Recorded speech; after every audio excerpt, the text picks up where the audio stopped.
Table of formation लिखिए और फिर हम अपनी क्लास को शुरू करते हैं। जल्दी से आ जाइए सारे के सारे।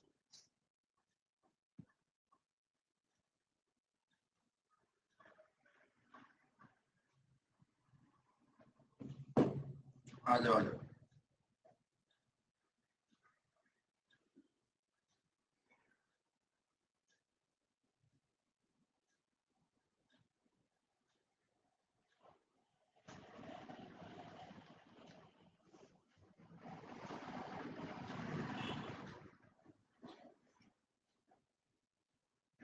Good morning, good morning.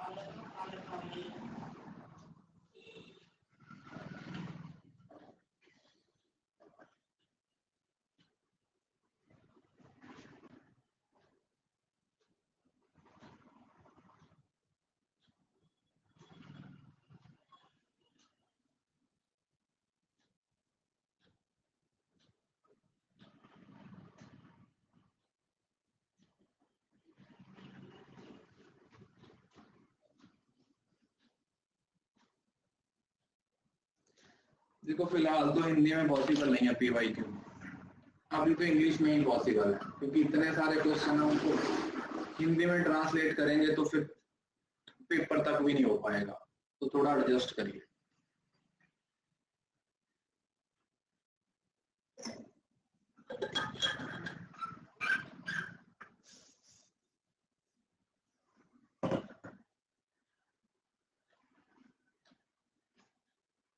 चलिए, तो कल हमने कुछ चीजों को पढ़ा था, उसी को आगे कंटिन्यू करते हैं।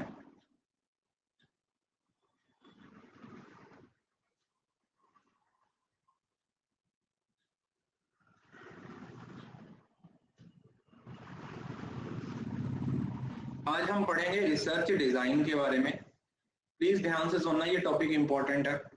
रिसर्च डिजाइन, अरे रिसर्च मेथड, जो एक मेथड होते हैं उसको रिसर्च मेथड बोल दिया जाता है, और उस मेथड्स को अप्लाई कैसे करना उसको रिसर्च मेथडोलॉजी बोल दिया जाता है।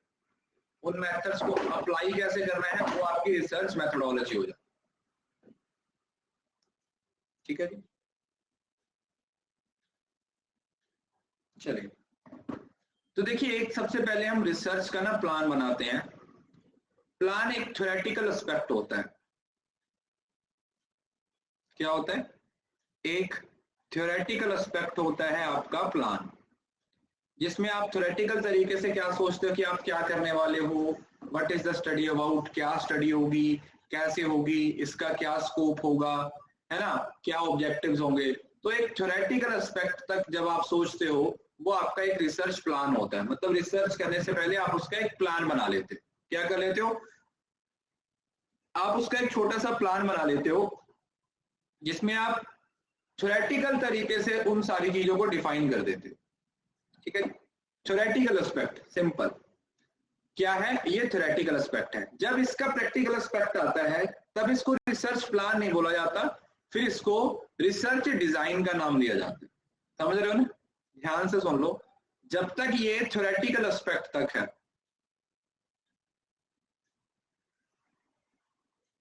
जब तक ये थ्योरेटिकल एस्पेक्ट तक है तब तक आप इसको रिसर्च प्लान का नाम दोगे, और जब ये प्रैक्टिकल एस्पेक्ट तक चली गई तो आप इसको क्या नाम दे दोगे? Research design. तो हमारे पेपर के पॉइंट ऑफ व्यू से जो रिसर्च डिजाइन है वो इंपॉर्टेंट है। ठीक है जी, हमारे पेपर के पॉइंट ऑफ व्यू से जो ज्यादा इंपॉर्टेंट है वो है आपका रिसर्च डिजाइन। तो देखो, ऐसे रिसर्च प्लान में तो आपका वही, क्या आपके सोर्सेज होंगे, क्या आपका सैंपल होगा, क्या आपकी टेक्निक्स होंगी, how data should be processed, कितनी कॉस्ट इन्वॉल्व होगी, what kind of data involve, तो ये सारी चीजें आपका बेसिक एक रिसर्च प्लान है वो क्रिएट करती है। उसके बाद आता है हमारा रिसर्च डिजाइन।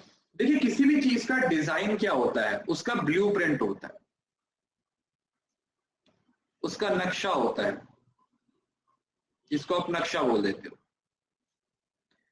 नक्शे का मतलब समझ रहे हो ना, जैसे आप घर बनाते हो तो घर बनाने से पहले आप उसका एक फ्रेमवर्क बनाते हो, उस फ्रेमवर्क को आप फिर एक एक्चुअल शेप दे देते हो। ठीक है जी, पहले आप क्या करते हो, एक फ्रेमवर्क बनाते हो, उस फ्रेमवर्क का फिर एक्चुअल शेप बना देते हो, तो वही रिसर्च डिजाइन होता है। So research design can be thought of as a structure of research. ये रिसर्च का एक स्ट्रक्चर होता है, मतलब ये ग्लू है, ये एक गोंद की तरह होती है जो रिसर्च के सारे एलिमेंट्स को आपस में जोड़े रखती है। ये क्या है, ये एक गोंद की तरह है, ये ग्लू की तरह है जो रिसर्च के सारे एलिमेंट्स को आपस में जोड़े रखती है। A successful design stems from collaborative process, planning and communication। तो इसमें हम जो हमारा डिजाइन है उसको प्रॉपर्ली प्लान करेंगे, उसको प्रॉपर्ली कम्युनिकेट किया जाएगा। Research design is a comprehensive document. ठीक है, ये एक रिटन डॉक्यूमेंट है जिसमें सारी चीजों को आपने मेंशन करना है कि कौन सी चीज किस तरीके से होगी, कौन सी चीज किस तरीके से होगी, कौन सा काम कैसे किया जाएगा। Each and everything that is related with the research, सब कुछ रिसर्च से रिलेटेड है, वो आप लोगों को क्लियर होगी। सो ये एक ब्लूप्रिंट है, this is the complete blueprint of research. जब भी आपको रिसर्च करते टाइम किसी भी तरीके का कोई भी डाउट आएगा, if you find any doubt, तो आप किसको देखोगे, you will look into the research design. आप किसको देखोगे जाके, आप रिसर्च डिजाइन को देखोगे कि रिसर्च डिजाइन में क्या लिखा होगा। तो रिसर्च प्लान मैंने आप लोगों को बता दिया रिसर्च प्लान क्या होता है, और जब रिसर्च डिजाइन की बात होगी उसकी कुछ डेफिनेशंस यहाँ पे आप लोगों को लिखी हुई है। आप लोगों ने दिमाग में क्या याद रखना है, आप इसको एक स्ट्रक्चर की तरह याद रख सकते हो, आप इसको एक ब्लूप्रिंट की तरह याद रख सकते हो, आप इसको एक फ्रेमवर्क की तरह याद रख सकते हो।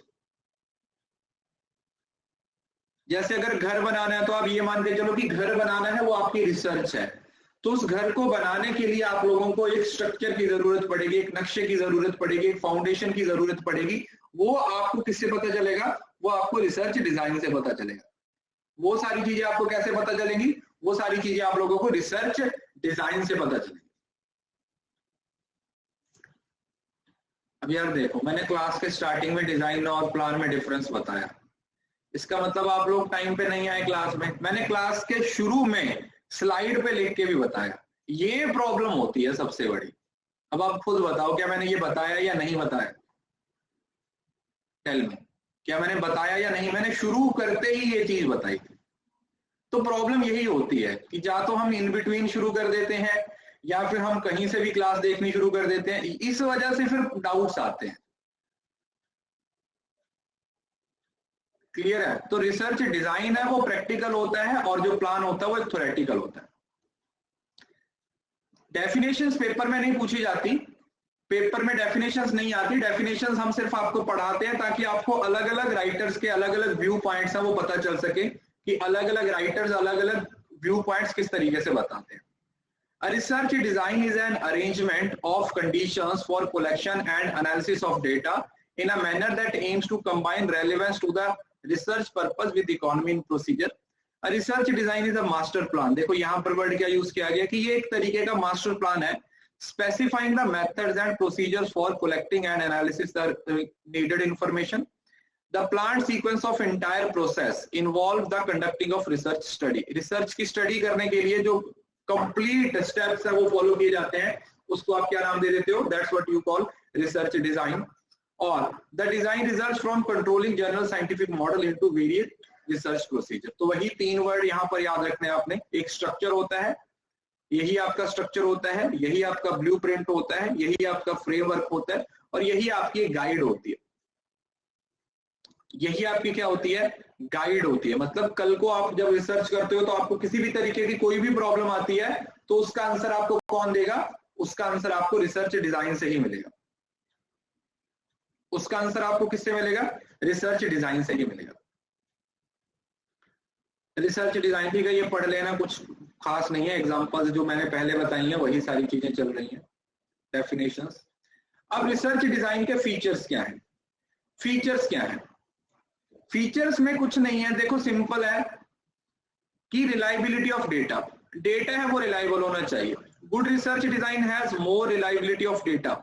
रिलायबिलिटी रेफर्स टू करेक्टनेस, मतलब क्या उस डेटा पे क्या किया जा सकता है, क्रेडिबल है, क्या उस रिसर्च डेटा पे भरोसा किया जा सकता है। क्योंकि देखो रिसर्च में क्रेडिबिलिटी का होना बहुत जरूरी है, विश्वास किया जा सकता है या नहीं किया जा सकता। एक्सपेरिमेंटल एरर, देखो एरर किसी भी तरीके के हों, हम एरर्स को क्या करने की कोशिश करेंगे, रिमूव करने की कोशिश करेंगे। हमारा फुल फोकस किस पे होना चाहिए कि रिसर्च में जितने भी तरीके के एरर्स हो रहे हैं हम उन सबको रिड्यूस करने की, मिनिमाइज करने की कोशिश करें। तो जितने कम एरर्स होंगे उतना रिसर्च डिजाइन आपका अच्छा होगा। इंफॉर्मेशन यील्ड, रिसर्च डिजाइन में आपको इतनी इंफॉर्मेशन मिल जाए कि आप जो हाइपोथेसिस बना रहे हो, उसको कंस्ट्रक्ट कर रहे हो, उसकी स्टडी कर रहे हो, उससे रिजल्ट निकाल रहे हो, ये सारी चीजें आपके गुड रिसर्च डिजाइन का पार्ट बनेगी। फ्लेक्सिबिलिटी, देखो फ्रेमवर्क जो आप बना लेते हो, नो डाउट वो फ्रेमवर्क को ही फॉलो करते हो, बट वो इतना रिजिड नहीं होना चाहिए कि आप उसे चेंज ही ना कर पाओ, है ना। जो आपका रिसर्च डिजाइन है वो इतना भी ज्यादा क्या ना हो जाए, इतना भी ज्यादा रिजिड ना हो जाए, इतना भी ज्यादा हार्ड एंड फास्ट ना हो जाए कि आप उसे चेंज ही ना कर सको। तो वो क्या होना चाहिए, एक तरीके से फ्लेक्सिबल होना चाहिए, ताकि जरूरत पड़ने पे आप उसको चेंज भी कर सको। जब आपको जरूरत पड़े आप उसको क्या कर सको, चेंज भी कर सको। और इकोनॉमिकल मैंने कल भी बताया था कि मिनिमम रिसोर्सेज में ज्यादा से ज्यादा आउटपुट निकालने की कोशिश की जाती है। तो जब हम रिसर्च डिजाइन के पार्ट्स को स्टडी करते हैं तो इसमें SO की बात हो रही है।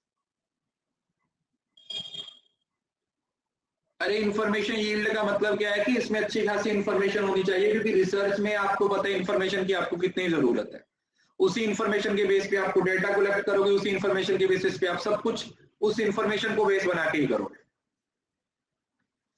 सबसे पहले हमारे पास एक सैंपलिंग, एक बात याद रखिए हमेशा, रिसर्च डिजाइन के बाद जो डिजाइन बनता है उसको सैंपलिंग डिजाइन बोलते हैं। मतलब आप ये मान के चलो कि जो रिसर्च डिजाइन है वो एक बड़ा डिजाइन है, रिसर्च डिजाइन है वो एक बड़ा डिजाइन है, और जो सैंपलिंग डिजाइन है वो उसका एक पार्ट होता है।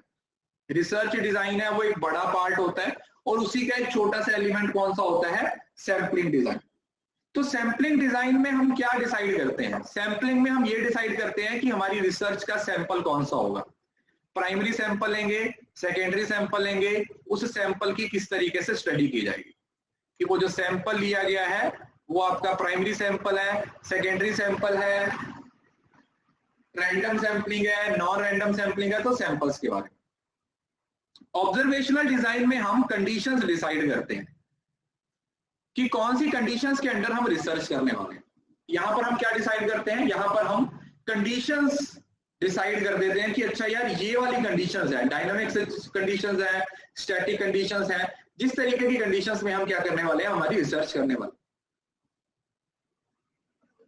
स्टैटिस्टिकल का मतलब क्या हुआ कि जो टूल्स, जो मेथड्स आप यूज करने वाले हो वो किस तरीके के होंगे, डेटा को आप एनालिसिस कैसे करने वाले हो। स्टैटिस्टिक्स का मतलब समझ रहे हो ना, जो स्टैट से रिलेट करता है,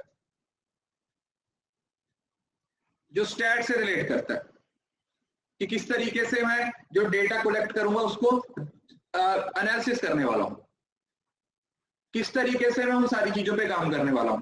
और ऑपरेशनल में क्या होगा कि वो जो आपका पूरा प्रोजेक्ट है उसको आप इंप्लीमेंट कैसे करोगे, बजट कितना होगा, टाइम कितना लगेगा। ऑपरेशन मतलब उसको एग्जीक्यूट कैसे करोगे, एग्जीक्यूट कैसे करोगे, उसको एग्जीक्यूट कैसे करोगे, एग्जीक्यूट कैसे करोगे। जैसे ये देखो, सैंपलिंग डिजाइन में आप लोगों के सामने 3 क्वेश्चन का आंसर आएगा। पहला, व्हाट इज योर सैंपल, आपका सैंपल क्या है, आपके सैंपल का साइज क्या होना चाहिए, और what type of sampling we use, आपका सैंपलिंग क्या है, सैंपलिंग साइज क्या होना चाहिए, सैंपलिंग की टाइप कौन सी है। ये किसके अंडर पता चलेगा, ये आपका सैंपलिंग डिजाइन के अंडर पता चलेगा। देन आता है आपका ऑब्जर्वेशनल डिजाइन। ऑब्जर्वेशन में मैंने आपको पहले बताया था कि किस कंडीशंस में तुम ऑब्जर्व करना चाहते हो, कौन सी कंडीशंस है जिसके अंदर तुम ऑब्जर्वेशन करना चाहते हो। वो डायरेक्ट ऑब्जर्वेशन भी हो सकती है, इनडायरेक्ट भी हो सकती है, कैमरा के थ्रू भी हो सकती है, डायरेक्ट भी हो सकते हैं, इनडायरेक्ट भी हो सकती है। देन आता है स्टैटिस्टिकल डिजाइन। स्टैटिस्टिकल में मैंने आपको पहले बताया था कि कौन कौन से स्टैटिस्टिकल टूल आप यूज करने वाले हो, T test, F test, manual counting करने वाले हो, कंप्यूटराइज करने वाले हो, सारा स्टैटिस्टिक्स से रिलेटेड जो टेक्निक्स, जो मेथड्स आप यूज करने वाले हो। और देन ऑपरेशन। ऑपरेशन का मतलब कि आप उस प्रोजेक्ट को एग्जीक्यूट कैसे करोगे।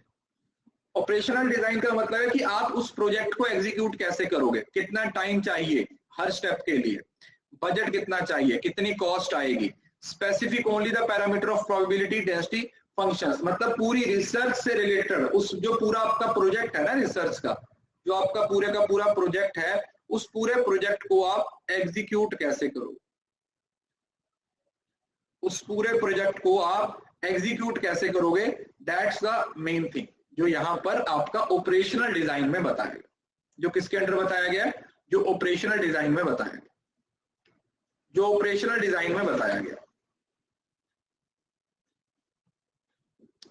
अब यहां पर ना, जैसे मैंने आप लोगों को पहले बताया था, सबसे पहले हमारे पास जो प्रॉब्लम आती है वो एक्सप्लोरेटरी नेचर होती है, फिर हम उसको डिस्क्राइब कर देते हैं, और उसके बाद वो, ये कैजुअल नहीं है, ये कॉजल है, ठीक है, इसको थोड़ा सही कर लेना, ये कॉजल, कॉजल, कॉज और इफेक्ट की बात करते हैं। तो रिसर्च डिजाइन और प्रॉब्लम का स्ट्रक्चर, प्रॉब्लम का स्ट्रक्चर क्या होगा, ध्यान से समझना। जब हमारी प्रॉब्लम सिर्फ एक्सप्लोरेटरी होती है, आप चीजों को सिर्फ एक्सप्लोर करने की कोशिश कर रहे हो, अभी आप लोगों को चीजों के बारे में ज्यादा नॉलेज नहीं है, you are just trying to explore. जब आप सिर्फ और सिर्फ एक्सप्लोर कर रहे हो तो उस टाइम पे आपका जो स्ट्रक्चर होगा वो अनस्ट्रक्चर्ड वे में काम करेगा। क्या होगा, अनस्ट्रक्चर्ड होगा, क्योंकि अभी आपको चीजों के बारे में पता ही नहीं है, अभी तो आप उन चीजों की सिर्फ नॉलेज कलेक्ट करने की कोशिश कर रहे हो, you are just trying to get some knowledge, आप कुछ नॉलेज कलेक्ट करने की कोशिश कर रहे हो, वो अनस्ट्रक्चर्ड हो जाएगा। और जब आप उसको डिस्क्राइब कर चुके हो और जब वो कॉज और इफेक्ट के पैरामीटर में आ गई है, तो वहां पर आपका जो प्रॉब्लम स्ट्रक्चर हो जाएगा वो क्या हो जाएगा, वो स्ट्रक्चर हो जाएगा। मतलब अब आप एक सिस्टम को फॉलो करोगे, व्हाट यू विल डू, अब आप एक सिस्टम को फॉलो करोगे, उस सिस्टम के बेस पे आपका जो रिजल्ट है वो सामने आएगा।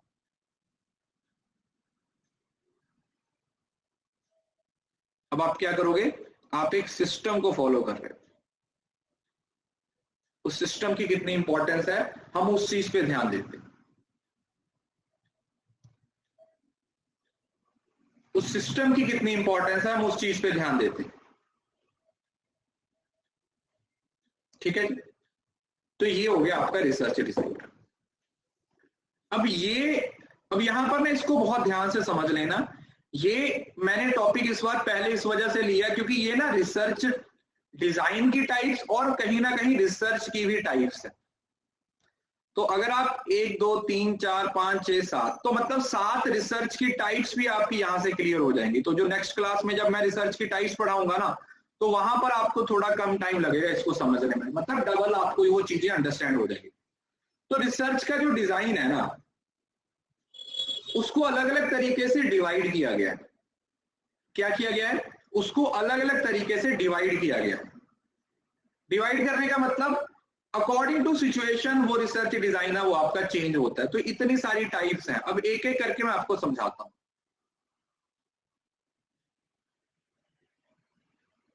एक यहां पर है आपके पास एक्सप्लोरेटरी रिसर्च डिजाइन। अभी आप लोगों को बताया था एक्सप्लोर करने का मतलब जब आपको चीजों के बारे में ज्यादा पता ही नहीं है, तो यहां पर आप एक अनस्ट्रक्चर्ड वे को यूज करते हो। क्या यूज करते हो, आप एक अनस्ट्रक्चर्ड वे को यूज करते हो। व्हाट यू डू, आप एक अनस्ट्रक्चर्ड वे को यूज करते हो। और जो कंक्लूसिव होता है मतलब आप कुछ कंक्लूड करने की कोशिश करते हो। तो कंक्लूसिव का मतलब क्या हुआ, जब आप स्ट्रक्चर को फॉलो कर रहे हो, जब आप एक स्ट्रक्चर को फॉलो कर रहे हो, और उसमें भी आप फिर एक डिस्क्रिप्टिव होता है और एक कॉजल होता है। कॉजल मैंने आप लोगों को भी बताया जिसमें आप एक्सपेरिमेंट करते हो। एक्सपेरिमेंट करने का मतलब एक इंडिपेंडेंट वेरिएबल है, दूसरा डिपेंडेंट वेरिएबल है, और दोनों ही वेरिएबल्स को आपस में क्या किया जाता है, मतलब एक वेरिएबल को मैनिपुलेट किया जाता है जिसका डायरेक्ट और इनडायरेक्ट इंपैक्ट आप दूसरे वेरिएबल पे देखते हो। इंडिपेंडेंट और डिपेंडेंट वेरिएबल का ये पूरे का पूरा कहानी होती है। और डिस्क्रिप्टिव में जब आप चीजों को डिस्क्राइब करते हो ना, तो हमारे पास 2 तरीके के रिसर्च डिजाइन बन जाते हैं। एक बन जाता है क्रॉस सेक्शनल और एक होता है लॉन्गिट्यूड। मे भी आप में से कुछ बच्चे इसको पहली बार पढ़ रहे होंगे, अभी मैं आपको इनका मीनिंग बताऊंगा, ठीक है। पहले आप ये वाला ना चार्ट अपनी कॉपी पे बना लो फटाफट, थोड़ा जल्दी जल्दी हाथ चलाओ, इस चार्ट को अपनी कॉपी पे बना लो फटाफट।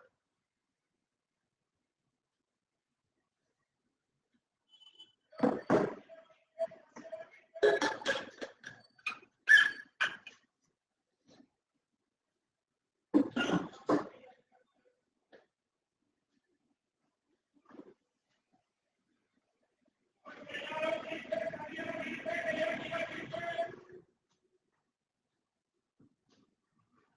बताता हूं ये क्या होता है, टेंशन मत लो, ये इंपॉर्टेंट टॉपिक है।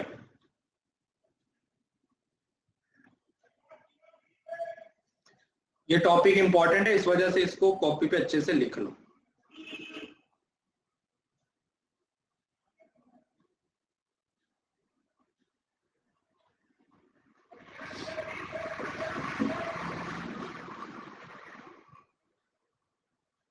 IV इंडिपेंडेंट वेरिएबल और DV डिपेंडेंट वेरिएबल। अब देखो, आप जब रिसर्च डिजाइन बनाते हो, जब आप रिसर्च डिजाइन बनाते हो तो उसमें क्या क्या कंसीडरेशंस पहले देखते हो? मतलब रिसर्च डिजाइन आप बना रहे हो तो आप उसमें क्या क्या चीजों को कंसीडर करने की कोशिश करते हो? मतलब जैसे आपकी रिसर्च की जो स्टडी है उसके ऑब्जेक्टिव्स क्या है? What are the objectives of your study? आप कौन से मेथड्स को यूज करोगे डेटा कलेक्ट करने के लिए? आप कौन से मेथड्स को यूज करोगे उसी डेटा को एनालिसिस करने के लिए? आपकी इंफॉर्मेशन का सोर्स क्या है, मतलब सैंपल डिजाइन क्या है, टूल्स ऑफ डेटा कलेक्शन और डेटा एनालिसिस, मतलब वो सारी चीजें जो आप लोगों को पहले बताई है ना, जो पहले चीजें बताई। मतलब आप यहां पर ऐसे समझ लो कि जब आप रिसर्च डिजाइन की बात करते हो तो उसके अंदर ही आप लोगों का सैंपलिंग डिजाइन बन जाता है। मतलब रिसर्च डिजाइन का एक पार्ट आपका सैंपलिंग डिजाइन है, ठीक है? क्योंकि रिसर्च डिजाइन पहले बनेगा ना, सैंपल तो उसका एक पार्ट है। तो सैंपल का जो पार्ट होगा, सैंपल का जो डिजाइन होगा वो रिसर्च के डिजाइन का पार्ट होगा। अब सबसे पहले आप एक्सप्लोरेटरी रिसर्च के बारे में बात करते हैं। मैंने आपको पिछली क्लास में ही बताया था, एक्सप्लोरेटरी रिसर्च डिजाइन आप वहां पे यूज करोगे जहां पर आपके पास अनस्ट्रक्चर्ड वे में चीजें काम कर रही, क्या कर रही हैं? अनस्ट्रक्चर्ड है। मतलब आप चीजों को सिर्फ अभी एक्सप्लोर करने की कोशिश कर रहे हो, आपको चीजों के बारे में पता ही नहीं है, आप उस चीज को लेके अभी अनफैमिलियर हो। मतलब आप ऐसा समझ लो कि इसके लिए कुछ वर्ड यूज होते हैं, इसको फिजिबिलिटी स्टडी भी बोला जाता है, it is also known as feasibility study, it is also known as pilot testing, ये इसके नाम है, ठीक है जी? और ये ना एक्सप्लोरेटरी डिस्क्रिप्टिव नहीं है, ये सिर्फ डिस्क्रिप्टिव है, ठीक है? ये गलती से लिखा गया। एक्सप्लोरेटरी का एक और नाम होता है, कौन बताएगा? एक्सप्लोरेटरी का एक और भी नाम होता है, Who will tell me? फॉर्मुलेटिव। बहुत अच्छे।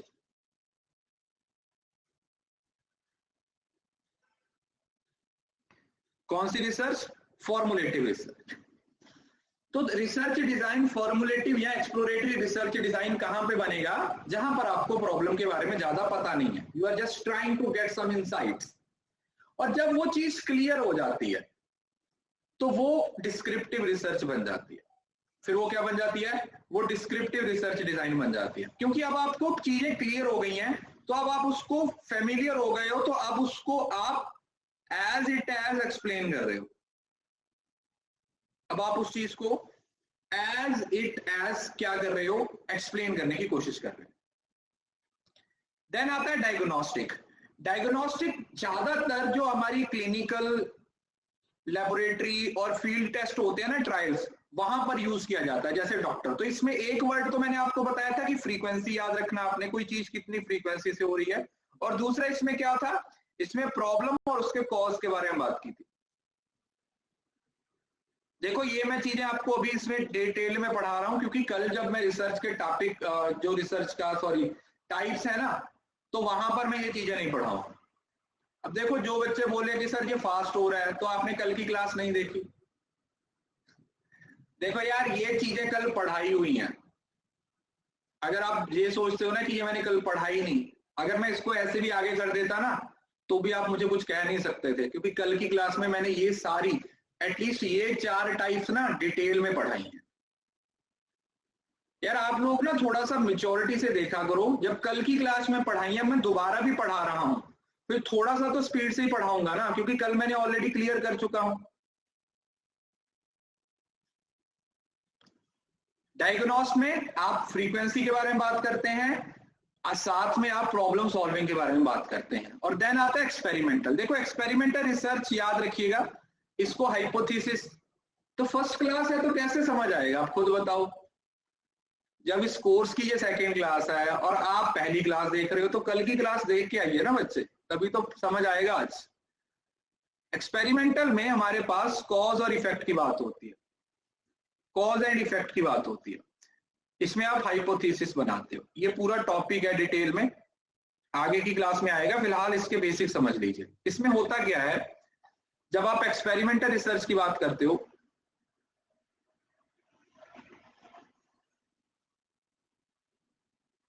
तो इसमें ना आपके पास 2 वेरिएबल्स होते हैं। एक होता है आपके पास इंडिपेंडेंट वेरिएबल और एक होता है आपके पास डिपेंडेंट वेरिएबल।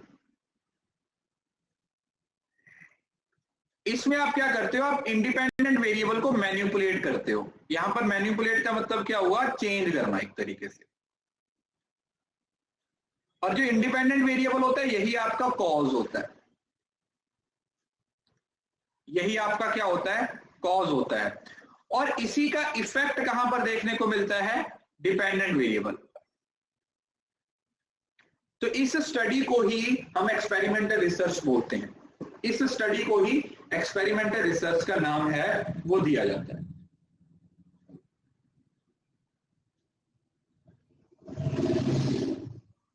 अब अगर यहां पर टीचर है, इंडिपेंडेंट वेरिएबल कौन हो गया, टीचर, डिपेंडेंट वेरिएबल कौन हो गया, स्टूडेंट।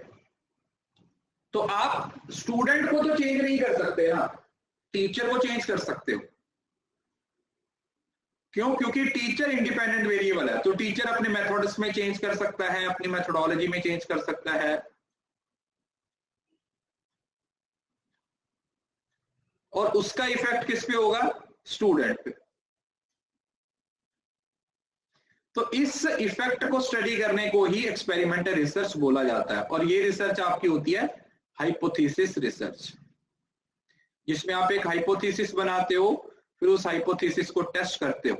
वो हाइपोथेसिस आप लोगों का रिजेक्ट भी हो सकता है, एक्सेप्ट भी हो सकता है। इट कैन आइदर एक्सेप्ट और it can be reject.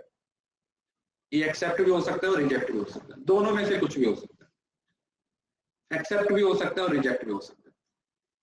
Hypothesis basically एक टेंटेटिव स्टेटमेंट होती है जो हम अपनी रिसर्च के स्टार्टिंग में बनाते हैं कि ऐसा होगा, आगे पूरा टॉपिक आएगा, टेंटेटिव स्टेटमेंट बनाते हैं।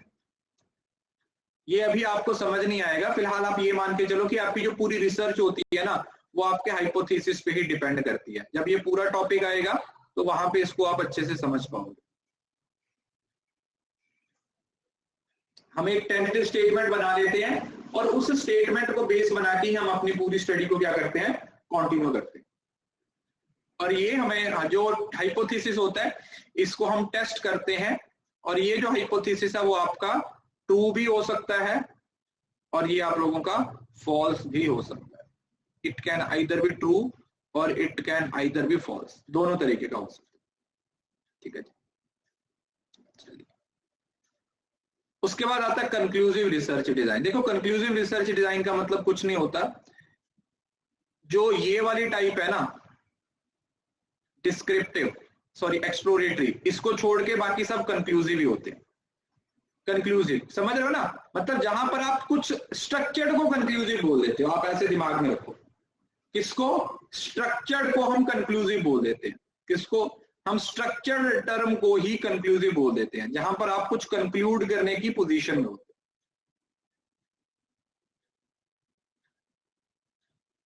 जहां पर आपके पास सफिशिएंट डेटा होता है, जहां पर आपके पास बहुत सारी इंफॉर्मेशन होती है और उस इंफॉर्मेशन को बेस बना के आप रिसर्च करते हो और उसका रिजल्ट निकाल देते हो। ठीक है जी, एक स्ट्रक्चर को फॉलो करते हो, बिल्कुल।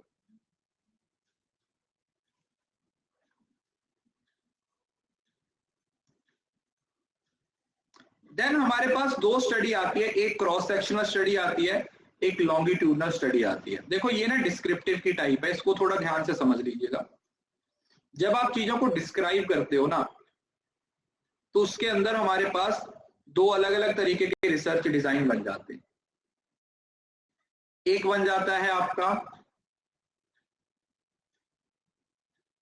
क्रॉस सेक्शनल,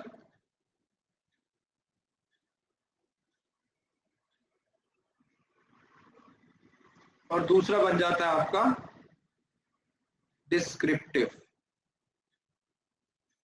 और डिस्क्रिप्टिव नहीं, लॉन्गिट्यूडनल।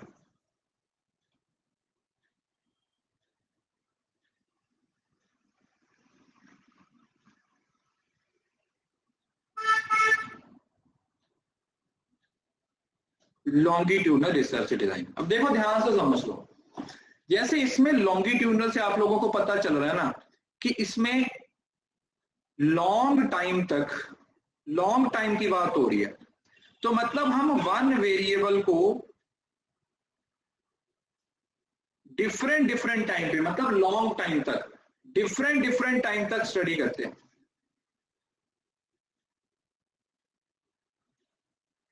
फॉर एग्जाम्पल जैसे किसी पर्सन के आप एटीट्यूड की बात करते हो, एक ही बंदा है, उसी का एटीट्यूड आप स्टडी करना चाहते हो, तो उसके एटीट्यूड को आज स्टडी किया, फिर 3 महीने के बाद, फिर 6 महीने के बाद, फिर 9 महीने के बाद, फिर 12 महीने के बाद, समझ रहे हो ना? तो यहां पर एक ही वेरिएबल है और डिफरेंट टाइम। ठीक है जी, वेरिएबल एक ही रहेगा, बट उसको डिफरेंट टाइम पे क्या किया जाएगा, स्टडी किया जाएगा।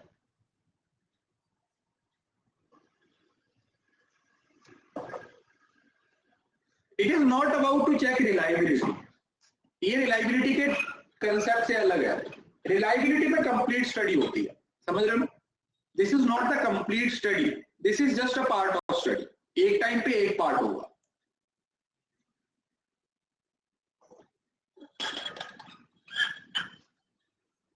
और जब अपन बात करते हैं क्रॉस सेक्शनल की, क्रॉस सेक्शन का मतलब अलग अलग सेक्शंस की बात हो रही है।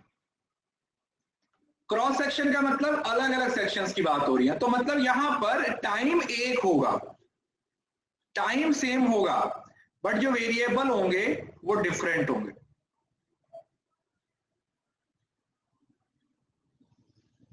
मतलब जैसे आप एक ही टाइम पे, जैसे आज आप पर स्टडी करना चाहते हो, एक 15 साल का बच्चा है, एक 25 साल का है, एक 35 साल का है, और एक 45 साल का है। तो अब अलग अलग वेरिएबल्स हैं, बट आप उनको सबको आज ही स्टडी करना चाहते हो, एक लेवल पे ही आप उनको स्टडी करना चाहते हो।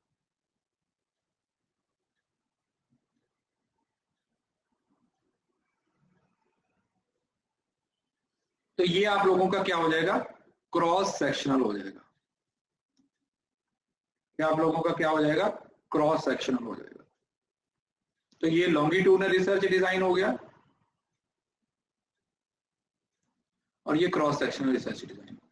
अब ये आगे भी आएगा, ठीक है, इस वजह से अभी इसको दिमाग में बिठा लो कि what is the difference between cross sectional and longitudinal research design. अगर किसी को नहीं समझ आया अभी भी पूछ लो, क्योंकि अब आगे जाके फिर मेरे को मत बोलना कि सर तेज पढ़ा दिया, ये कर दिया, वो कर दिया।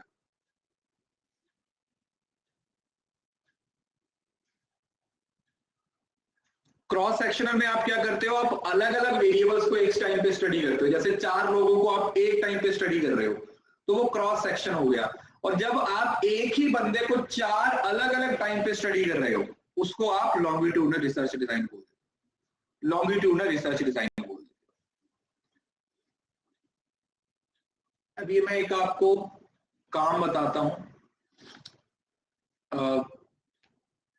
कल सैटरडे है, आपकी कोई क्लास नहीं रहेगी, पेपर 2 की शायद एक रहेगी, या पेपर 1 की एक आधी क्लास रहेगी, बाकी दिन आप फ्री, पूरा फ्री है। और उसके बाद संडे है। कल आप लोगों ने रिसर्च एप्टीट्यूड, जो बच्चे पहले देख चुके हैं क्लास वो नहीं, जिन्होंने नहीं देखी, रिसर्च एप्टीट्यूड की एक 5 घंटे की मैराथन है, यूट्यूब पे।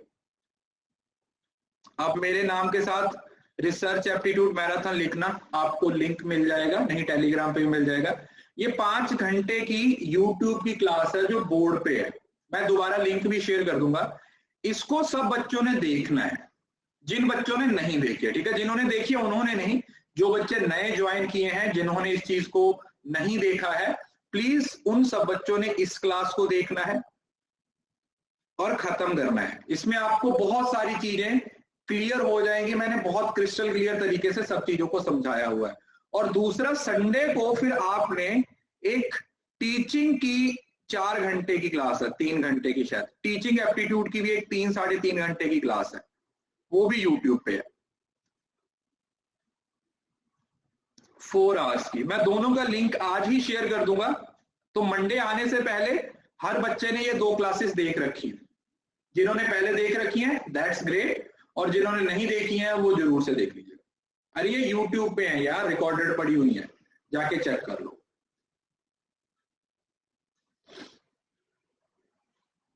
हाँ, एक्सप्लोरेटरी को छोड़ के बाकी तो कंक्लूसिव होती है।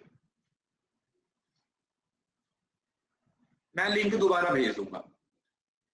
अब 2 तरीके की और स्टडी होती है, एक होती है रेट्रो और एक होती है प्रोस्पेक्टिव। नाम से पता चलता है, रेट्रो का मतलब होता है जब आप पीछे की तरफ देखते हो, एक ऐसा phenomena that has occurred in the past.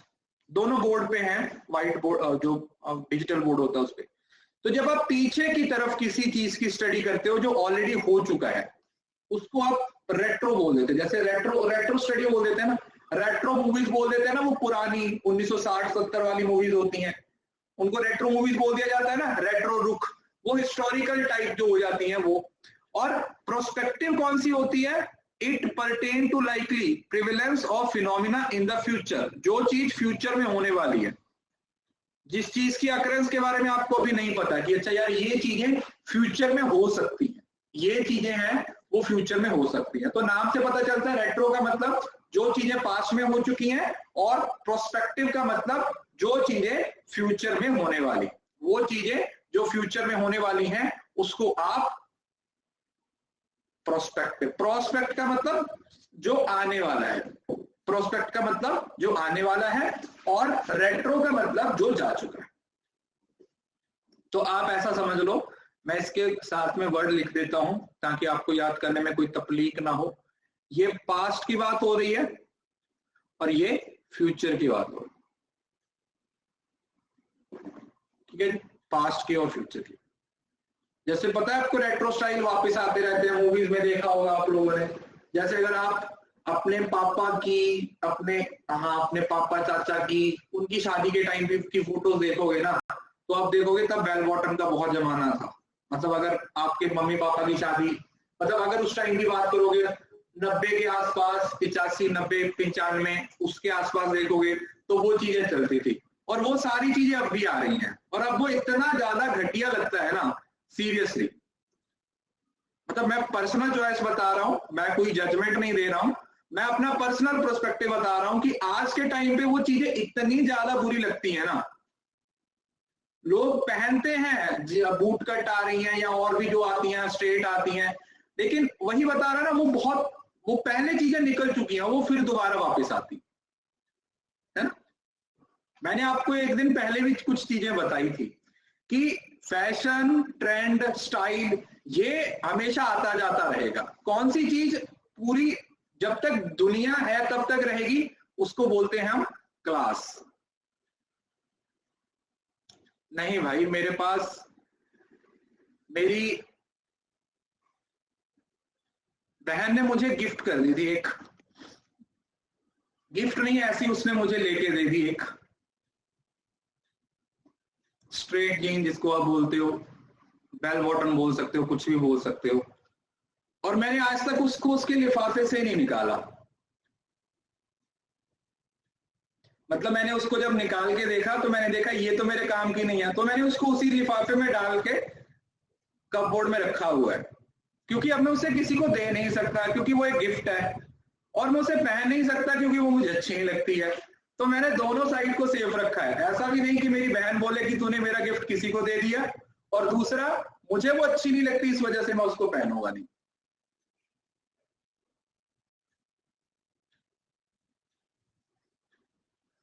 Safe game, safe zone में हो, चलिए। तो ये दोनों समझ आ गया, एक होता है रेट्रो और एक होता है बेटा प्रोस्पेक्टिव। रेट्रो और प्रोस्पेक्टिव दोनों की बात हो रही। Research design based on reference period. अच्छा, एक ना यहां पर वर्ड है, प्लीज इसको अपनी कॉपी पे नोट कीजिए।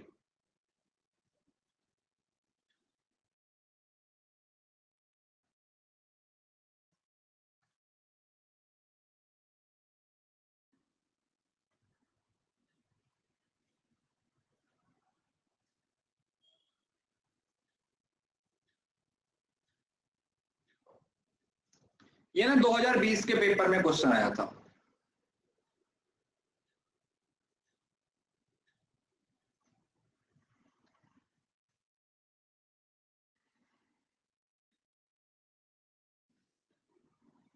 कि रिसर्च में जो रेफरेंस पीरियड होता है वो क्या होता है। Reference period is the time period. देखो नाम से पता चलता है, रेफरेंस पीरियड का मतलब time period for which statistical results are collected और calculated and to which as a result their value refers. Time period में be either a calendar year, fiscal year, semester, quarter, month और even a day. जब तक research चल रही है वो जो पूरा टाइम पीरियड रहता है, वो जो बीच का जो पूरा टाइम पीरियड रहता है उसको आप क्या नाम दे देते हो, रेफरेंस पीरियड का नाम दे देते हो। दैट्स व्हाट यू कॉल कि ये रेफरेंस पीरियड होगा, रेफरेंस पीरियड। ठीक है, उसको क्या नाम दे दोगे आप, रेफरेंस पीरियड का नाम दे दोगे। क्लियर है। तो रेफरेंस पीरियड बेस को बेस बना के भी ना रिसर्च डिजाइन, जैसे डिस्क्रिप्टिव मैंने आप लोगों को बता दिया।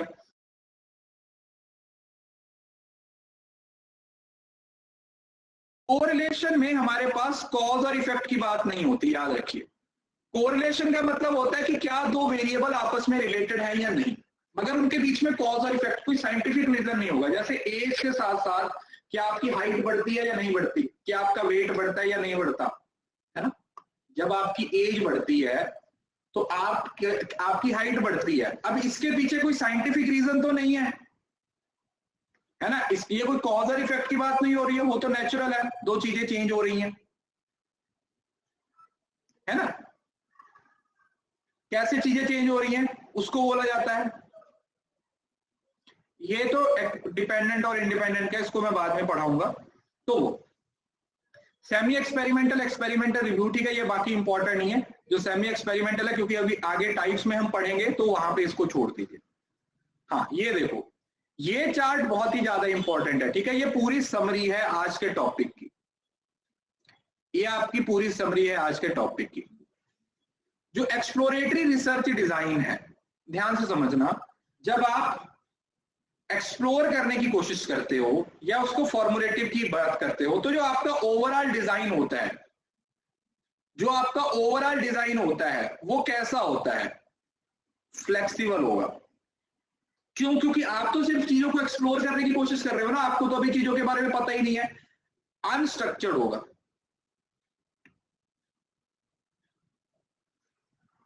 अनस्ट्रक्चर्ड होगा।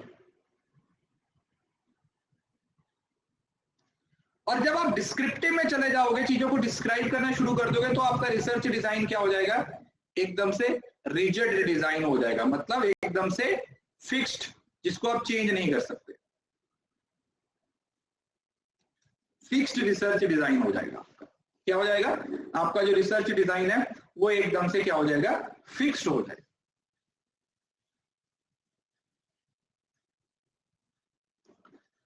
सैंपलिंग डिजाइन क्या होगा, देखो हमेशा याद रखिएगा, दो तरीके के सैंपल होते हैं, ये आगे हम डिटेल में भी पढ़ेंगे, सैंपल पूरा टॉपिक आएगा। जब मैं बात करता हूं सैंपलिंग की, तो हमारे पास एक पूरी पॉपुलेशन होती है,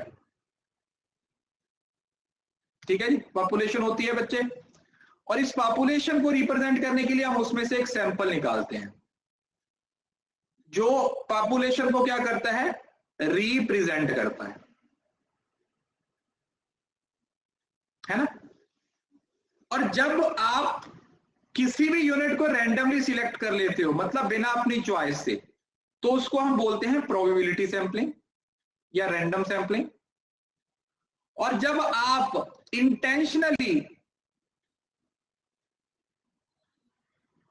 इंटेंशनली किसी सैंपल को निकालते हो तो उसको आप क्या नाम दे देते हो? Non random sampling.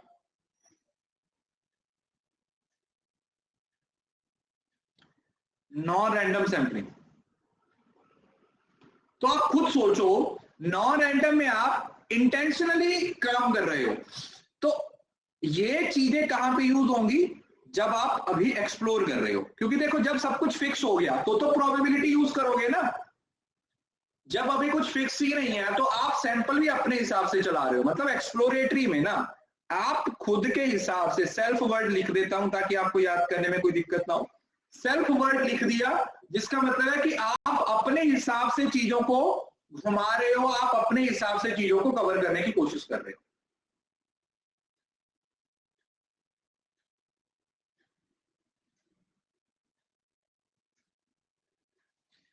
और यहां पर सब कुछ क्लियर हो चुका है तो probability sampling, random sampling, probability sampling और रैंडम सैंपलिंग, जिसमें आप क्या कर रहे हो? आप सब हर चीज को रैंडमली सिलेक्ट कर रहे हो।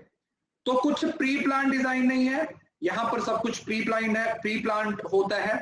यहां पर सब कुछ अनस्ट्रक्चर्ड है, यहां पर सब कुछ डिसीजन। मतलब अल्टीमेटली आप जितने भी पॉइंट पढ़ोगे ना, इन सारे पॉइंट्स में आप लोगों को एक चीज बिल्कुल क्लियर हो रही होगी कि जो एक्सप्लोरेटरी है उसमें कुछ भी डिसाइडेड नहीं होता और डिस्क्रिप्टिव में सब कुछ डिसाइडेड होता है। इतना ही क्रक्स है जी एक्सप्लोरेटरी रिसर्च डिजाइन या फिर डिस्क्रिप्टिव रिसर्च डिजाइन या डायग्नोस्टिक रिसर्च डिजाइन में। इतना ही है ना कि एक्सप्लोरेटरी या फॉर्मुलेटिव में कुछ भी फिक्स नहीं होता और डिस्क्रिप्टिव और डायग्नोस्टिक में सब कुछ फिक्स कर दिया जाता है। तो ये एक तरीके से अनस्ट्रक्चर्ड वे में काम करता है और ये स्ट्रक्चर्ड होगा। बस इतना ही आप लोगों ने याद रखना है। अपने आप लोगों को ये सारी चीजें क्या हो जाएंगी? क्लियर हो जाएंगी। You will understand all the things in a very easy way. बहुत अच्छे से, बहुत ही आसानी से आप लोग इन सारी चीजों को अंडरस्टैंड। ठीक है, बताइए। किसी को इस बात में कोई तकलीफ है तो पूछ सकता है। नॉन प्रोबेबिलिटी का मतलब जब आप अपनी चॉइस से, अपने हिसाब से क्या करते हो? सैंपल सिलेक्ट कर लेते हो। जैसा आपको सैंपल चाहिए वैसा सैंपल सिलेक्ट कर लेते हो, जैसा आपको सैंपल चाहिए।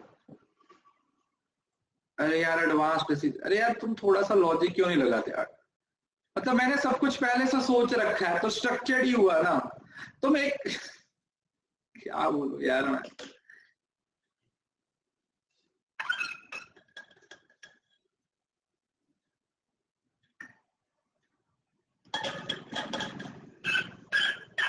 जब मैंने वर्ड ही लिख दिया कि स्ट्रक्चर्ड है और लेस नॉन स्ट्रक्चर्ड है तो उसका मतलब क्या हुआ? स्ट्रक्चर्ड का मतलब क्या हुआ? सब कुछ पहले से प्लान कर रखा है, तो एडवांस में डिसीजन हो चुके हैं ना पहले से ही। पहले से ही आप सोच रखे हो कि मुझे ये काम इस तरीके से करना है, मुझे ये काम इस तरीके से करना है।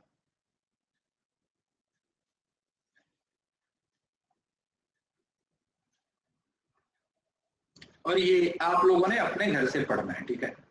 ये आपका होमवर्क है, क्योंकि इसी चीज को एक अलग तरीके से प्रेजेंट किया हुआ है। जो ये वाला है, इसी चीज को इस तरीके से, अलग तरीके से प्रेजेंट किया हुआ, ठीक है?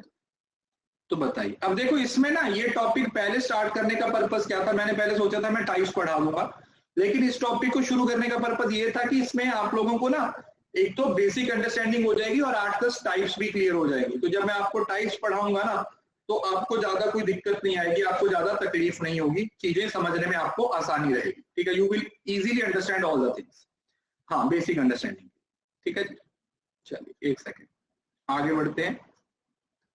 तब तक आप इस वाले चार्ट को पढ़ लो, ठीक है? 2 मिनट ये पढ़ लो, तब तक मैं नेक्स्ट पीडीएफ अपलोड कर लूँ।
क्वालिटेटिव और क्वांटिटेटिव डिटेल में पढ़ेंगे आगे, टेंशन मत लो।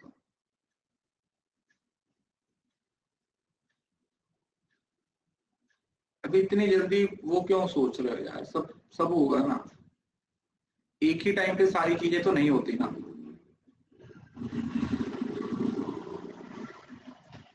अब हम 3R के बारे में बात करेंगे, 3Rs ऑफ रिसर्च।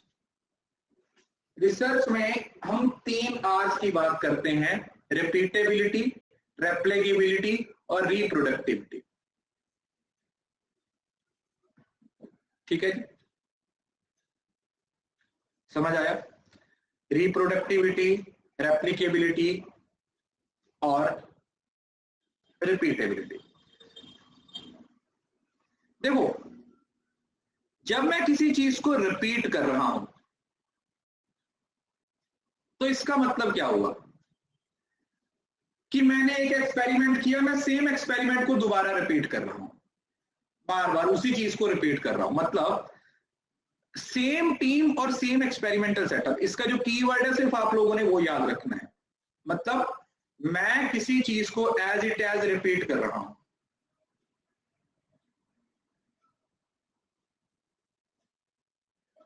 तो सेम टीम थी, सेम एक्सपेरिमेंट, मतलब कोई एक्सपेरिमेंट पहले किया गया, फिर दोबारा उसी एक्सपेरिमेंट को उसी टीम ने किया, मतलब सेम टीम ने सेम एक्सपेरिमेंट को दोबारा किया, ये देखने के लिए कि क्या वो रिलायबल है। मतलब ये 3R समझ रहे हो ना क्यों कर रहे हैं? हम रिलायबिलिटी चेक करने की कोशिश कर रहे हैं कि भाई क्या एक्चुअली में जो हमारी रिसर्च थी वो सही थी, क्या उस पर भरोसा किया जा सकता है, क्या उस चीज पे भरोसा किया जा सकता है, एक्यूरेट था। देन आता है ये, इसको रेप्लिकेबिलिटी को छोड़ दो, देन आता है रिप्रोडक्टिबिलिटी। रिप्रोड्यूस कर रहे हो, तो रिप्रोड्यूस करने का मतलब अब टीम भी नहीं होगी और एक्सपेरिमेंट भी नया होगा। रिप्रोड्यूस मतलब समझ रहे हो ना, दोबारा ही प्रोड्यूस कर रहे हो। तो किसी चीज को अगर आप दोबारा प्रोड्यूस करना चाहते हो, न्यूली प्रोड्यूस करना चाहते हो, तो उसके लिए हमें अलग सेटअप और अलग टीम की जरूरत पड़ेगी, क्योंकि कुछ नया करने की कोशिश कर रहे हैं, और नया करने के लिए पुराने लोगों को आप साथ में नहीं लेके आ सकते, है ना। कुछ नया करने के लिए आप पुराने लोगों को साथ में लेके नहीं आ सकते। तो इसका मतलब टीम भी डिफरेंट रहेगी और जो सेटअप है वो भी डिफरेंट रहेगा।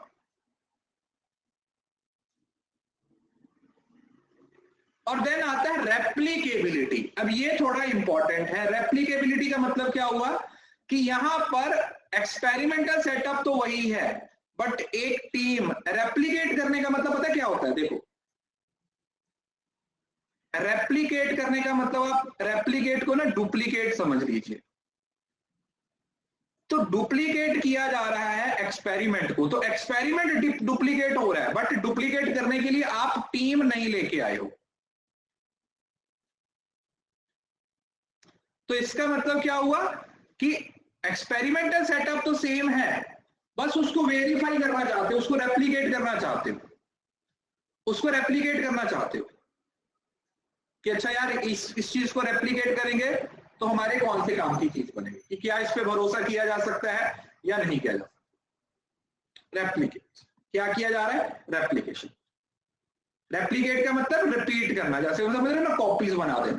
तो सेम एक्सपेरिमेंट की कॉपीज बना रहे हो, लेकिन लेकिन लेकिन फर्क क्या है? अब नई टीम है वो उस पे काम कर रही है, नई टीम उसकी अलग अलग कॉपीज बना रही है। जो कॉपीज बनाई जाएंगी वो नई कंपनीज के द्वारा, जो नई टीम है उसके द्वारा बनेगी। ठीक है, समझ आ गया? डबिंग मूवीज, हाँ वैसे यस, यू कैन रेप्लिकेट को आप डबिंग से याद रख सकते हो। बहुत अच्छी एग्जांपल जिसने भी दी, डबिंग मूवीज जैसे केजीएफ है। अब केजीएफ मूवी तो वही रहेगी, लेकिन उसको हिंदी में ट्रांसलेट कर दिया, तो that is what replicate. Hindi में ट्रांसलेट करने का मतलब अब हिंदी वाली टीम नहीं आ गई है जिसने उसको रेप्लिकेट किया है, लेकिन मूवी वही है।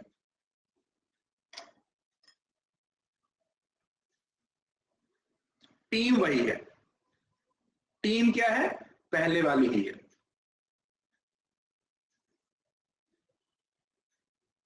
टीम पहले वाली ही है, क्लियर है? चलिए, समझ आ गया? ओके, उम्मीद करता हूं ये समझ आ गया होगा तीनों में। तो मैं यहां पर एक्सप्लेन कर देता हूं आपको, ऐसे कर देता हूं।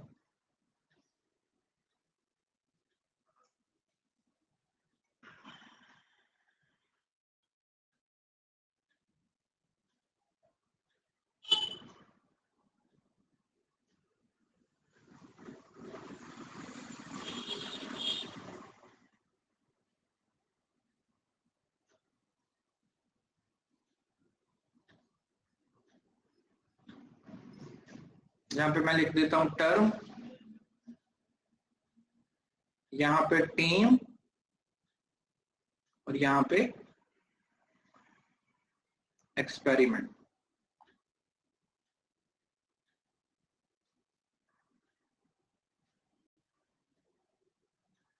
तो सबसे पहले हमने पढ़ा रिपीटेबिलिटी।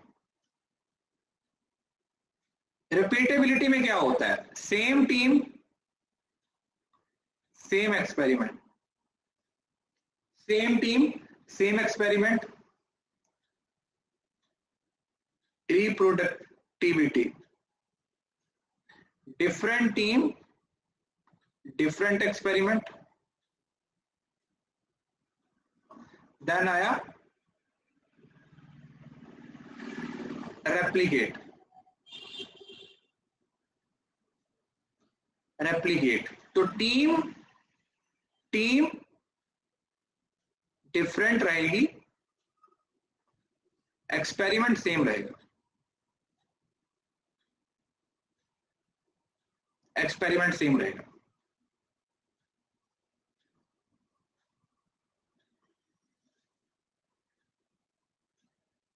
एक्सपेरिमेंट आपका क्या रहेगा, सेम रहेगा। समझ आ गया? किसी को अभी भी कोई दिक्कत है, कुछ समझ नहीं आया तो पूछ सकता है, नहीं तो आगे चलते हैं।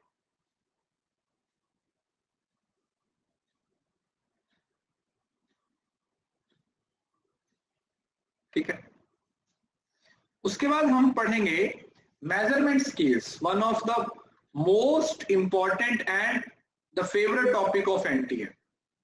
एनटीए के फेवरेट टॉपिक में से एक topic, that is scales of measurement. जब हम डेटा को क्वांटिफाई करते हैं या क्वालिटेटिव डेटा को स्टडी करते हैं तो हमें कुछ स्केल्स की जरूरत पड़ती है। स्केल समझ रहे हो ना, कुछ पैरामीटर्स की जरूरत पड़ती है। जो पैरामीटर्स हम वेरिएबल्स को स्टडी करने के लिए यूज करते हैं। Measurement of scales are used to identify, categorize and quantify the variables. हम वेरिएबल्स को क्वांटिफाई करना चाहते हैं। स्टेनली स्मिथ स्टीवंस के द्वारा इसको डेवलप किया गया था। किसके द्वारा? स्टेनली स्मिथ स्टीवंस के द्वारा इसको डेवलप किया गया था 1946 में। कब किया गया था? 1946 में। On the theory of scales of measurement, एक किताब आई थी on the theory of scales of measurement 1946। तो उसने बोला कि इस दुनिया में क्वांटिटेटिव और क्वालिटेटिव जितने भी तरीके का डेटा है, हर तरीके के डेटे को हम 4 तरीके के स्केल्स में डिफाइन कर सकते हैं, MOIR। और ये म्यूचुअली एक्सक्लूसिव रहते हैं। इसका मतलब क्या हुआ? मैं आपको एक अलग तरीके से सिखाता हूं।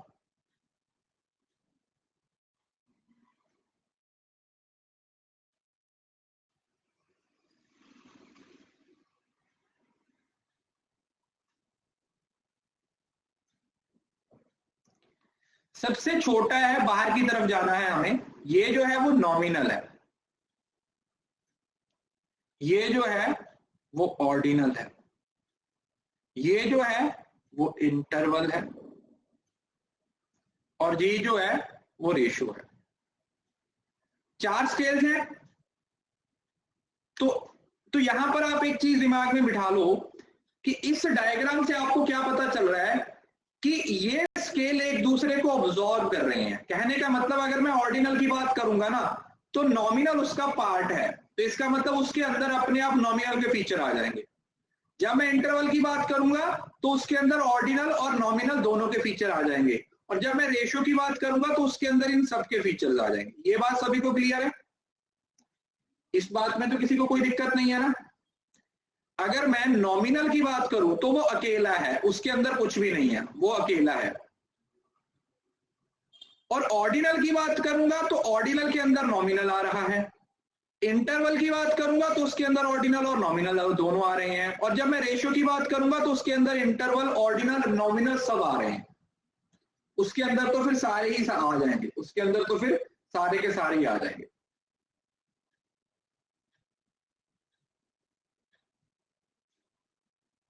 उसके अंदर सारे ही आ जाएंगे। क्लियर है? तो एक एक करके समझते हैं। तो सबसे पहले नॉमिनल है, फिर ऑर्डिनल है, फिर इंटरवल और फिर रेशियो।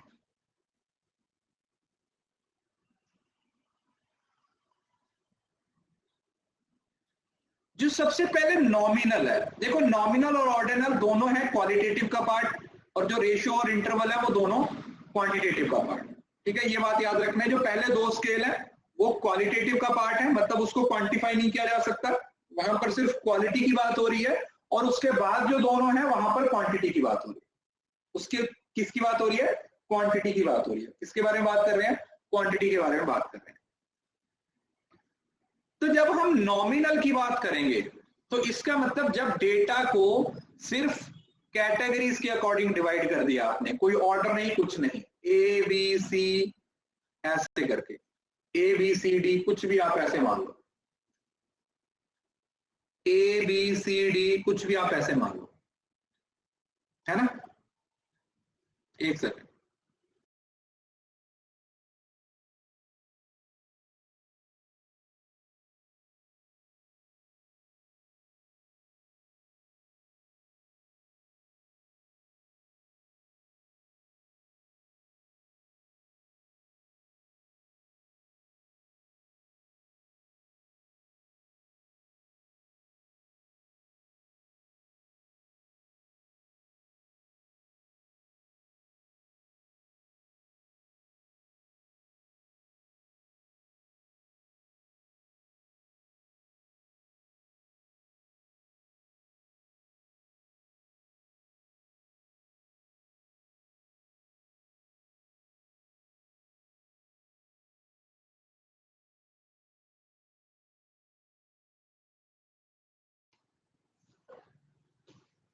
देखो नॉमिनल नाम से पता चल रहा है नेम। आप लोगों ने क्या याद रखना, जब आप किसी चीज को नेम से डिफाइन कर सकते हो, जैसे जेंडर है, किसी को आप बोल दोगे मेल और फीमेल, है ना?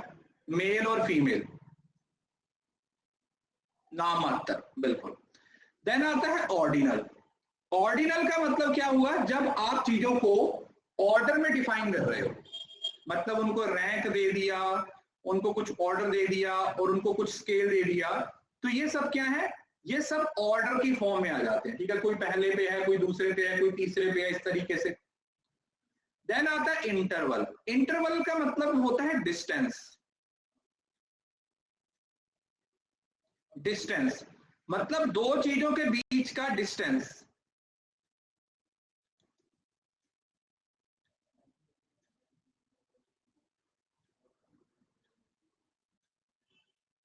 ठीक है, डिस्टेंस। डिस्टेंस का मतलब क्या हुआ कि जब हम दो चीजों के बीच का गैप तो पता होता है, लेकिन उसका कोई स्टार्टिंग या कोई एंडिंग पॉइंट नहीं होता।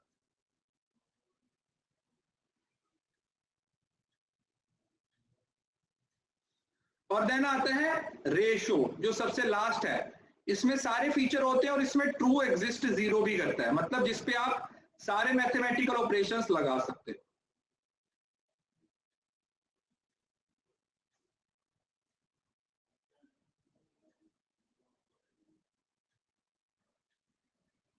आप क्या कर सकते हो?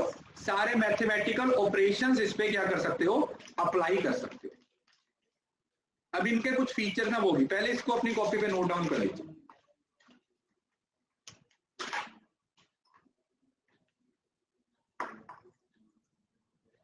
ठीक है, इसको नोट डाउन कर लीजिए।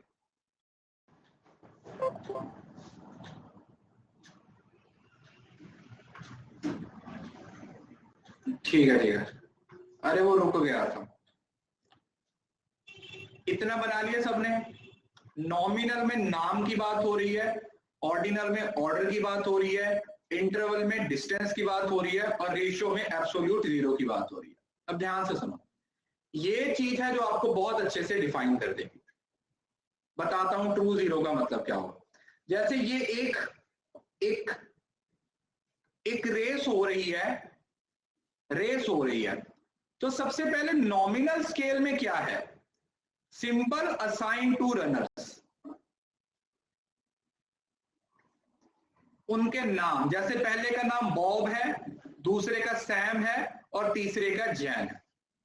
तो ये नॉमिनल स्केल हो गया, इनके जो नाम है, ठीक है, इनको नाम दिया, मतलब एक रेस हो रही है। अब उसकी एग्जांपल से समझो, तो बॉब, सैम और जैन, ये इनके नाम है।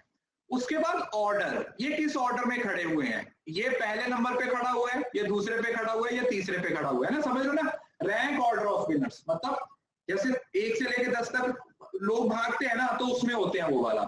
और इंटरवल का मतलब है उनकी परफॉर्मेंस को 0 से 10 के स्केल में हम क्या करेंगे, मेजर करेंगे। मतलब इसकी परफॉर्मेंस 0 में से 10 3 स्केल दिया जाए, सॉरी 0 में से 10 तक की मेजरमेंट किया जाए, तो इसको कितना नंबर दिया जाएगा, 3 में। कितने में से, 10 में से 3, इसको 7 और इसको 9। इसका मतलब सबसे अच्छी परफॉर्मेंस किसकी है, सबसे अच्छी परफॉर्मेंस जेन की है, क्योंकि इसको 10 में से 9 नंबर दिए, क्योंकि इसने रेस को जीतने में सबसे कम टाइम लिया। तो ये जो 13.4 है, सबसे कम टाइम लिया, तो इस वजह से इसको 10 में से 9 नंबर मिले, तो ये फर्स्ट आया। इसने 14.1 टाइम लिया, तो ये सेकंड आया, इस वजह से इसको 7 नंबर दिए। और इसने 15.2 टाइम लिया, इस वजह से ये थर्ड आया, इस वजह से इसको सबसे कम नंबर दिए। क्लियर है? अब मुझे लगता है आप लोगों को ये चीज समझ आ गई होगी। Now it is clear to you कि ये क्या बोला जा रहा है। अब तो क्लियर हुआ ना। तो जो इंटरवल है उसमें डिस्टेंस की बात हो रही है, वो डिस्टेंस मीनिंगफुल नहीं है। उसको मीनिंगफुल कब बनाया जाएगा, जब उसको रेशियो के हिसाब से बताएंगे। जैसे अगर मैं बोलूं, ध्यान से सुनो, कि यार इसका इंटरवल 9 है, इसका 7 है, इसका 3 है। अगर ये आउट ऑफ 10 होंगे तो इसका अलग मीनिंग होगा, और अगर ये आउट ऑफ 100 होंगे तो इसका अलग मीनिंग होगा। समझ रहे हो ना? तो इंटरवल आपको कुछ मीनिंगफुल नंबर नहीं देता, वो सिर्फ आपको डिस्टेंस के बारे में बताता है। 2-0 का मतलब होता है when you can applicable all the mathematical applications. All mathematical applications जब आप कर सकते हो, उसको क्या नाम दे देते हो, उसको हम बोल देते हैं कि यहां पर ट्रू जीरो एग्जिस्ट कर रहा है। क्या एग्जिस्ट कर रहा है? यहां पर ट्रू जीरो एग्जिस्ट करता है।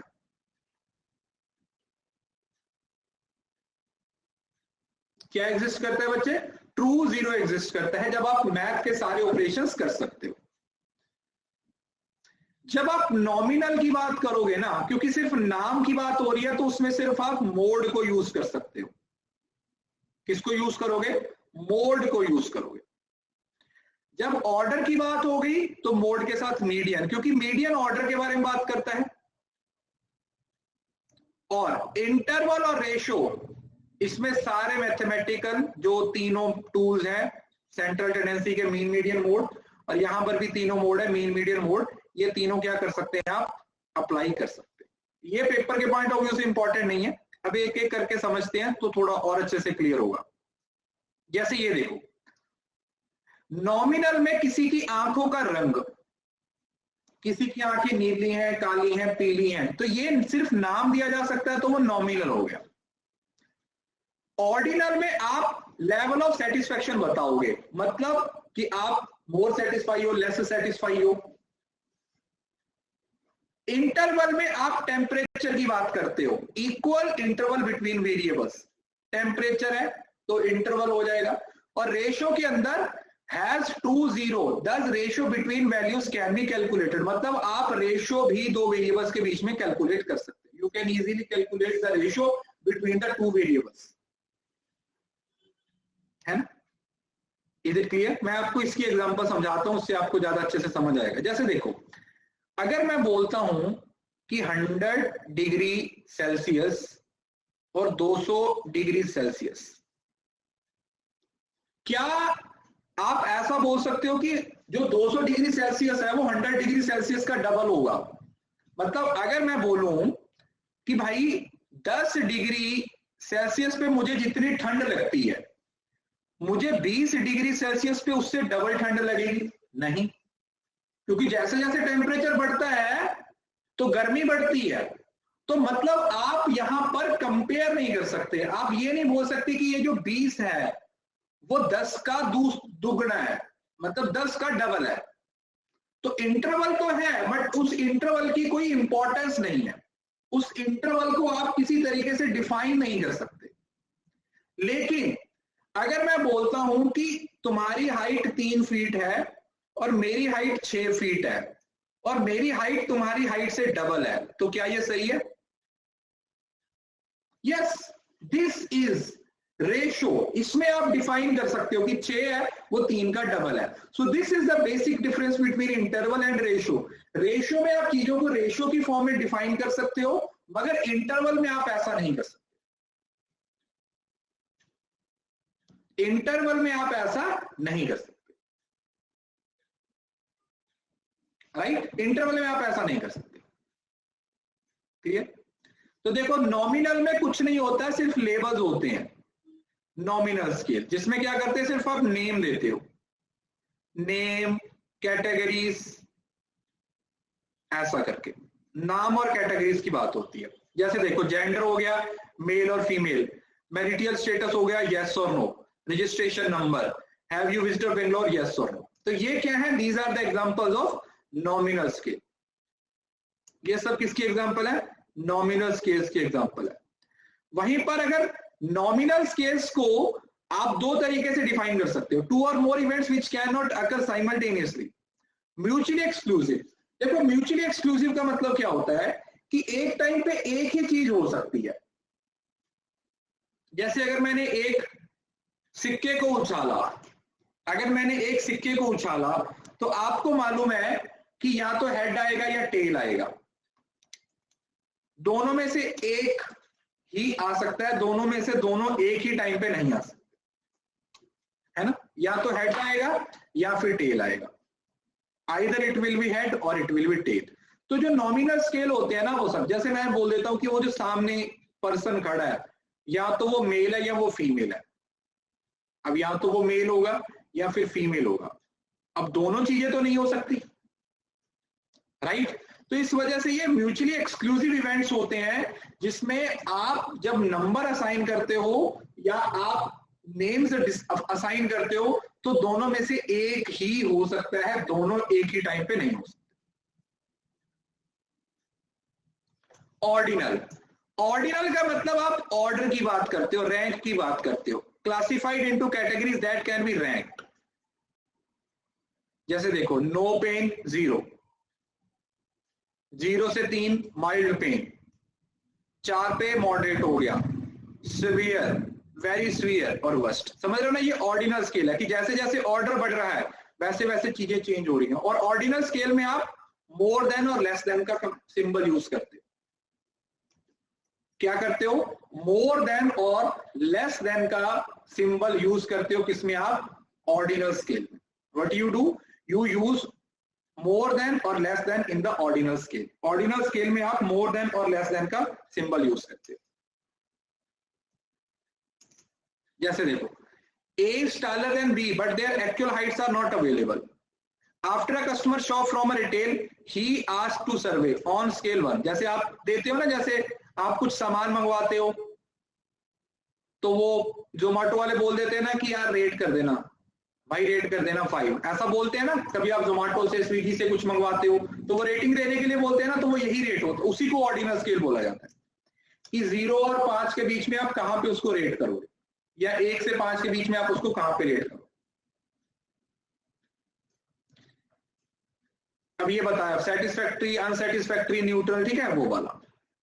उसके बाद है इंटरवल। इंटरवल का मतलब होता है जब आप डिस्टेंस की स्टडी करते हो। ग्रुप्स को कैटेगरीज बना देते हो, प्रिसाइज डिफरेंस बिटवीन यूनिट्स, तो दो कैटेगरीज के बीच में जो डिस्टेंस है वो तो एग्जिस्ट करता है, लेकिन कोई जीरो पॉइंट नहीं है। जैसे मैंने आपको टेम्परेचर वाली एग्जांपल बताई थी, कहीं से भी शुरू होकर कहीं पे भी जा रहा है, तो वो कोई मीनिंग क्रिएट नहीं कर रहा, उससे कोई मीनिंग क्रिएट नहीं कर रहा। जैसे मैंने बताया था 100 डिग्री टेम्परेचर है, वो 50 डिग्री टेम्परेचर का डबल होगा, ये आप बता नहीं सकते।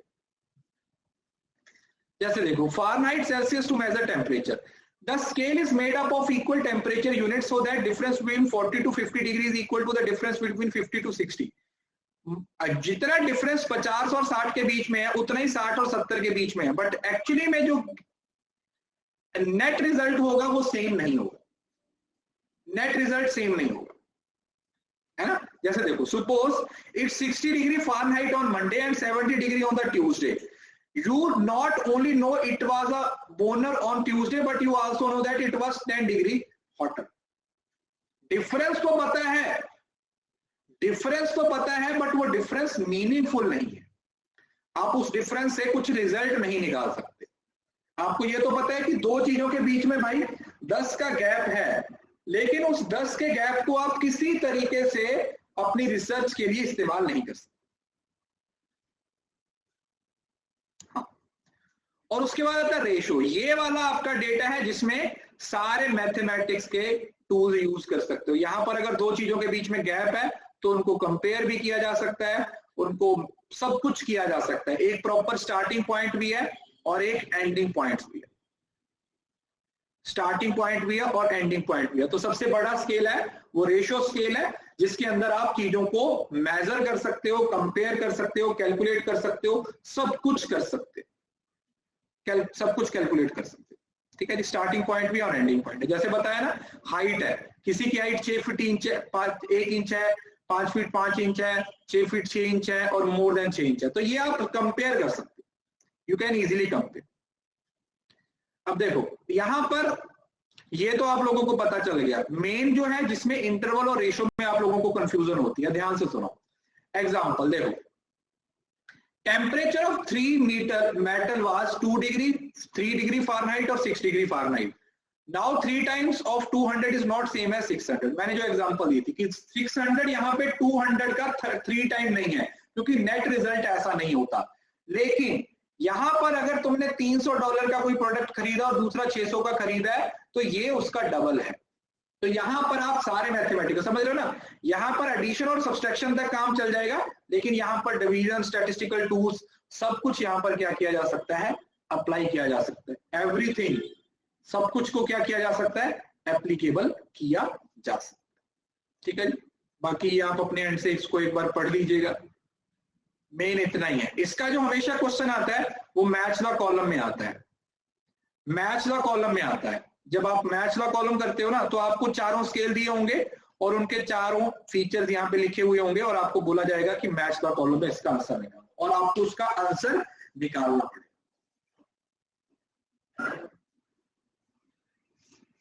ठीक है जी, ये आपको करना पड़ेगा। तो ये आपका टॉपिक था रिसर्च डिजाइन, जिसमें रिसर्च की काफी सारी टाइप्स भी हैं, वो भी कवर करवा दी हैं, मेजरमेंट स्केल्स भी हैं, वो भी कवर कर लिए हैं।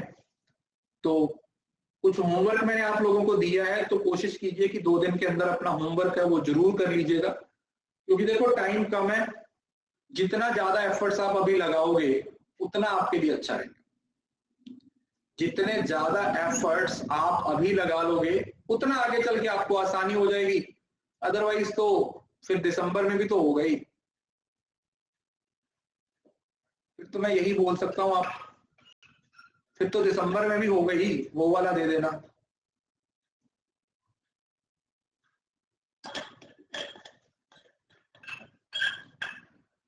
है ना, नहीं तो फिर अगले जून वाला दे देना 2023 में, जैसी आपकी इच्छा, जब आपका दिल करे तब दे देना एग्जाम, कोई दिक्कत नहीं। जब आपकी इच्छा है तब आपका एग्जाम दे देना।